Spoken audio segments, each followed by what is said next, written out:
Well, the plan for this weekend was to go down to Huntersville, North Carolina, at the Huntersville Ford dealer. They were having an all Ford car show down there. They were going to have a portable chassis dyno and some food trucks and everything else, but it rained this morning and got rained out, and I heard now that they rescheduled it for May 19th. So we'll have to wait until then. But in the meantime, I thought I'd come up here to the shop and tell you what else is going on. I've decided here recently to build another car. I want to build a 1920s C-cab delivery truck. Rat rod. I don't want no chrome and no painting. It's just something I could cruise around with, play around with and build myself. So what you see right here in front of me, I went and acquired this Ford. It's an 8.8 rear end out of a Ford Ranger.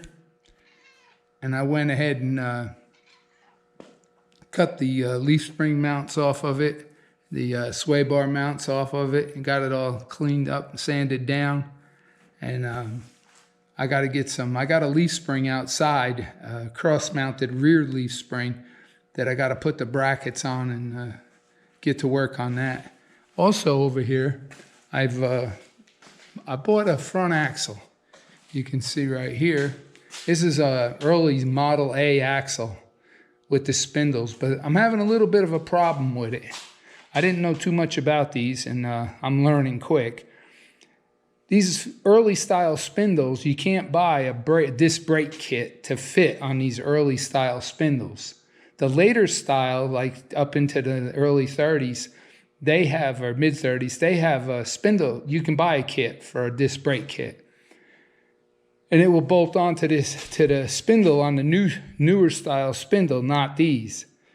Well, the spindles are $100 and something a piece. So by the time I buy 2 new spindles, buy 2 new rotors, buy the backing plate, I'd be just under $1,000 to try to make this axle work.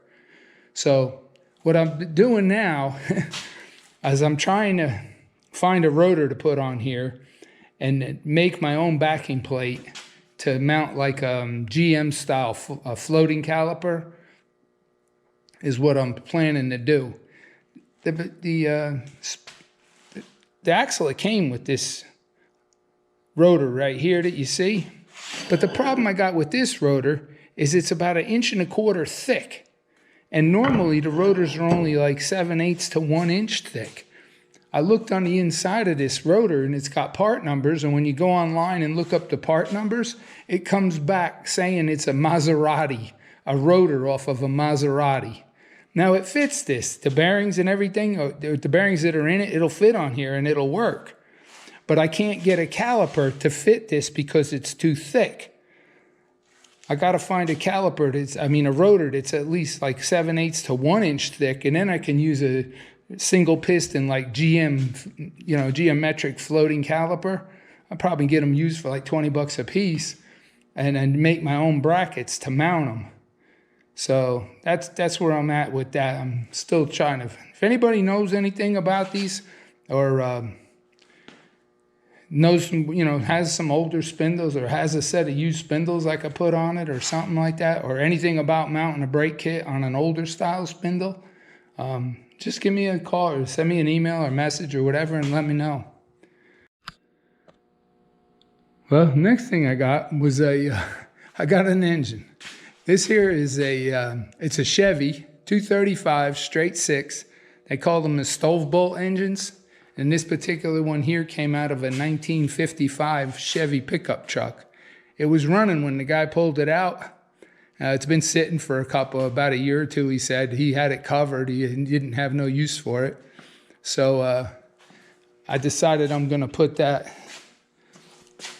this in it. So that ought to be pretty interesting, see how that works. Well, I plan on making a video about the whole thing, the build, once I get started. But like I said, first thing I need to do is figure out the spindles on that axle.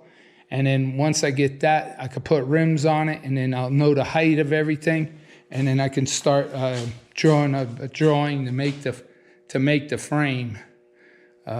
So It's going to be a slow process. Every once in a while, if I start working on it, I might just make update videos on how that's going in between showing my other car. Well, I hope you enjoyed the video. It's short. There'll be more to come, and maybe I'll see you at the next show. Don't forget, like, subscribe, and appreciate you watching.